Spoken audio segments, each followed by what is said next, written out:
Well, that's not our pig, and he's in here with our girls. Those two are not supposed to be out.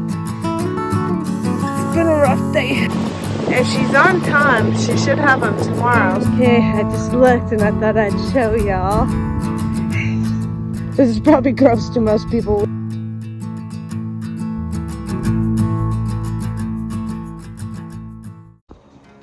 It is breeding day.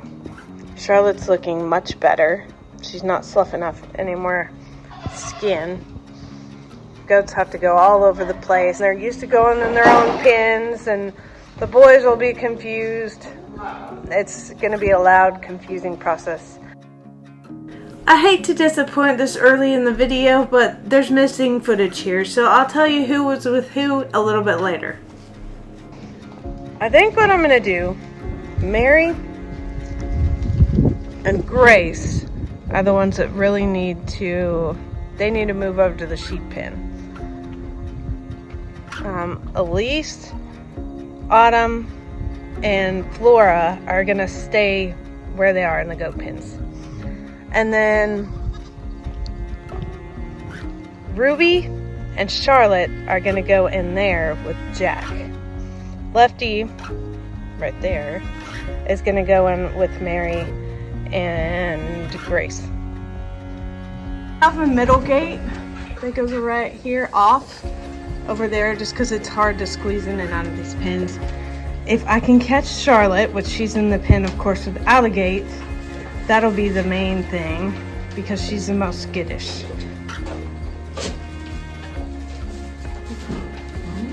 Although, yeah, I'm gonna wait till Derek gets here. So for right now, they're just being put out like normal. The boys will get out like normal, and then we'll do the big switcheroo when Derek gets here. Well, that's not our pig, and he's in here with our girls. That, of course, is a feral hog. I always laugh when somebody from Texas says, "Oh, we don't have any feral hogs." You do. They're nocturnal. We try our best, and let me just tell you, electric fence does not keep them out. They'll run through it, they'll jump over it, they'll get in. They'll mess it up so that they can get in. Our fence so far, we haven't seen any inside. I've seen one on the outside. I would stay tonight and take care of it, but I am here alone, so I can only be one place at a time, and we've got dogs at home. I am going to call the vet. We do not want those piglets.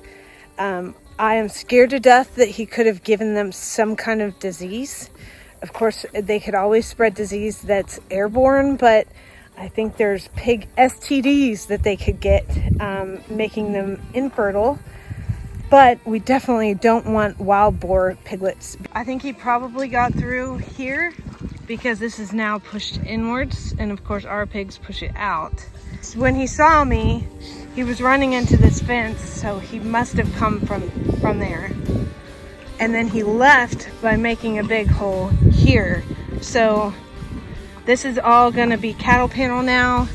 That tree ring is gonna expand to keep the cows off the tree. All this ground that doesn't have any ground anymore, it's gonna be in that tree ring. Lots of work. That one's good. That one's good. Repair, repair. Repair. Definitely right there. The girls are splashing around. Here's before. You can see the lack of ground right here. And I'll show you after in a minute, since it's gonna be 89 degrees today. See, that's a gap right there, and I put it inside the tree ring. I can't reach my arm to any parts of that tree. And then it just sharply goes over here, and I can open this if I want to, but we can still reach the water without having to open this. Genius! And as I'm fixing the pig fence, those two are not supposed to be out. I don't think they're in heat. I think if they were, then Jack would have already gotten them. I'm gonna check them. They were out with Lefty. I think they got out under the gate. Ruby actually looks bred. Ruby doesn't matter so much. We haven't sold registered goats in a while because the market's too flooded, I guess. But Charlotte's dad is Lefty, so if he were to breed her, you know, that wouldn't be too great. Oh my gosh, he left yesterday. And I'm trying to like fence the pigs in and all the goats are getting out. I saw Lefty in their pen just a while ago. I don't know when they got out, but they don't look freshly bred. You can tell because they get muck butt, as Blue Cactus calls it. She doesn't look like she has anything, no wetness or anything back there. Ruby does, but I think Jack would have gotten her. And I think she was in heat yesterday, so he probably got her good and bred yesterday. I have these center blocks to put in front of the gate because it opens inwards, so if I put it on the outside, it won't be in the way. Okay, I was able to get those two in with alfalfa wherever Mary went. There she is. I was able to get them put up with the right male. Now I'm gonna let Jack out so these girls will be there with the right ones. It's been a rough day. Ruby's the only one I'm not 100% positive got bred. She looked like she was in heat and she was flagging and all the signs, but I just want to make sure. Sometimes they do that because they're getting close or they're feeling flirty. So now I know from the point of which two of them got bred to count, 18 to 21 days and see if they come into heat again. If they do, then I'll isolate that doe with whatever buck they were with. Super easy.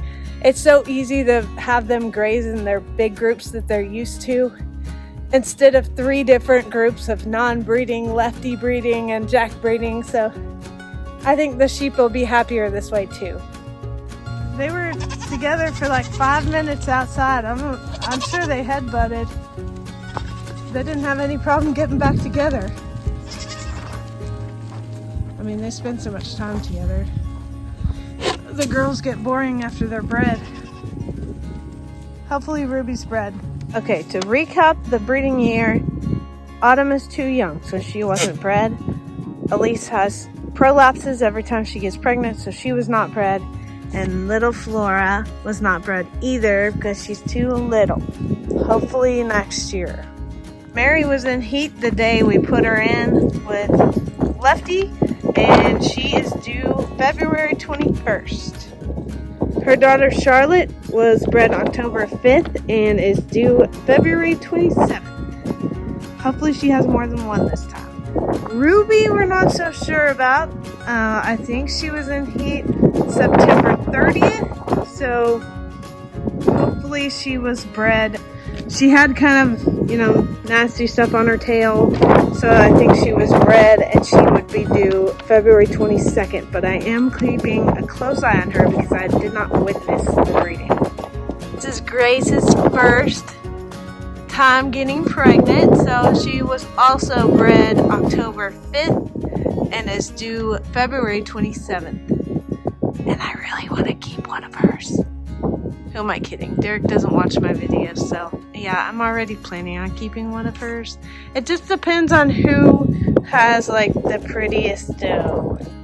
I need to keep a Jack baby. So Lefty here was with Mary and Grace, and let me stand up here. He has moon spots and always throws moon spots, and he also has blue eyes. Jack was with Ruby and Charlotte, and he is polled and has blue eyes. So I really want a doe from his line because I already have Charlotte who's from his line. It is time, 4 days before Sophia is supposed to have babies, or Kindle. So I put shavings in the bottom of this, not very thick. just like a 1/2 inch or so of shavings, and then I just put some hay in here, and since she's an experienced mom, she can make it into a nest. She'll do it back here.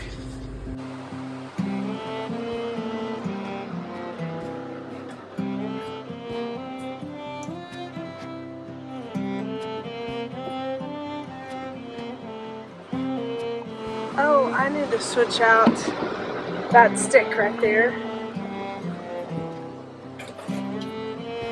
She's mean. We put that stick there because the babies can slip out and they'll die. So I have a shorter stick somewhere, hold on, right here. So it can just go here, and I'll zip tie that on. And the box covers up the rest. There you go. You get to work.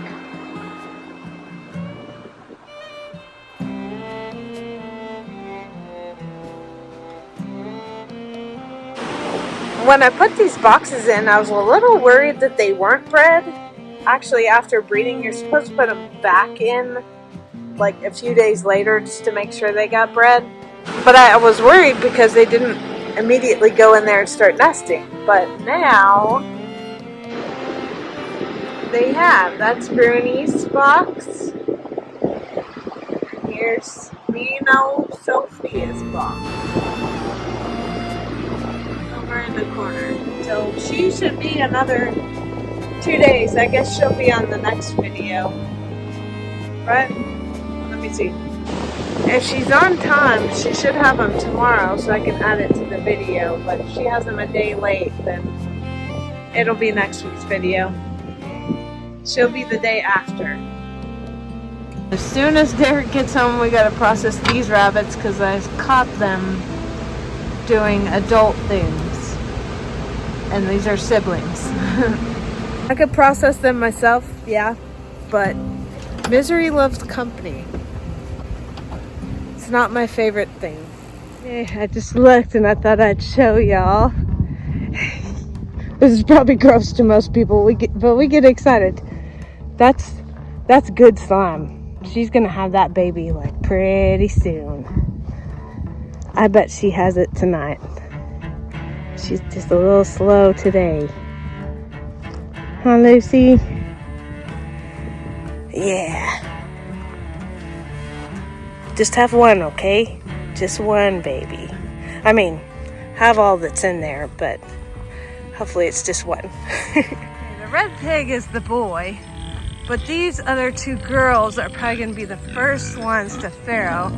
And the one in the back, I'm pointing, but you can't see my finger. I'm pulling the feed.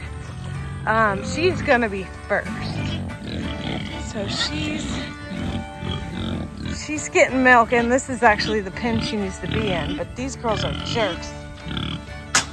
So I don't want to risk anything moving her while they're in here. Talked it over with Derek. Tonks wasn't getting any treats. She wasn't coming up for him, so I think I'm gonna move her. And in the meantime, Lucy laid down. So we may have 2 sets of babies. Although I think Tonks is gonna hold off a little bit. She could be in early labor. I know Lucy is. I see she's halfway up, so I gotta move fast. But this is what we call a teardrop. I think that's what a lot of people call it. You just take a cattle panel and bend it over till the ends meet, and then you wire them together. So I've been wiring channels all day. If you want to see my new channels, be sure to subscribe and watch next week. Come on, hands. Oh, come on. Anyway, you don't have to have it super tight. It just has to stay while you're moving the animal. It's also how we make the tree rings, but it's not foolproof for the cows. Alright, I'm gonna get these done faster. Normally we make it out of a cattle panel because it's quite a bit shorter, and I wasn't even thinking. I think I have one over there, but anyway, that's how it works. You put it over the pig, and then I usually, if it's by myself, walk her inside because these are such gentle pigs, and walk them to where they're going. It's a lot easier to move when you can pick it up and use this kind of as the front. But sometimes they'll use their nose and push it up, so you usually want 2 people to do this job, but I don't have a lot of option. I have to open this pen. I don't think there's any chance of not letting any of the rest of them out. And then I'll have to walk her through and then walk her into that one. So if there's any possible chance I can keep him in here, I'm gonna try. Okay, she got out. She's walking pretty gingerly. Of course, not for the camera though. She looks a little floppy back there, so probably, oh yeah. Usually when they have that pressure to pee a lot or poop a lot, we imagine that's how it is to have contractions and have that feeling. She's kind of shaking too, so I'm gonna get her moved. That was the easiest move I've done, and probably because her mom was so sweet. This pig is really good. She's for sale too. After she has these babies, she's for sale. If you want a gray Snickers. Anyway, there's her shade, farrowing pen, and her food bowl, and she's got water over there attached to the line. So that means 1 more pig on this line, which is not great. But I'll just have to check it twice a day, maybe fill it up twice a day. That's not too hard, especially since the weather's getting cooler and cooler, even though tomorrow's going to be 89 again. And then it'll cool down, and then it'll go to up again. And then it'll cool down and hopefully stay down. But she is set to go. And she got her apple. Just in case y'all wanted to see pictures from my trip, here's Idaho.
If you like this video, feel free to subscribe. I upload some Wednesdays and all Sundays, and you can keep watching us grow our farm. Have a good one.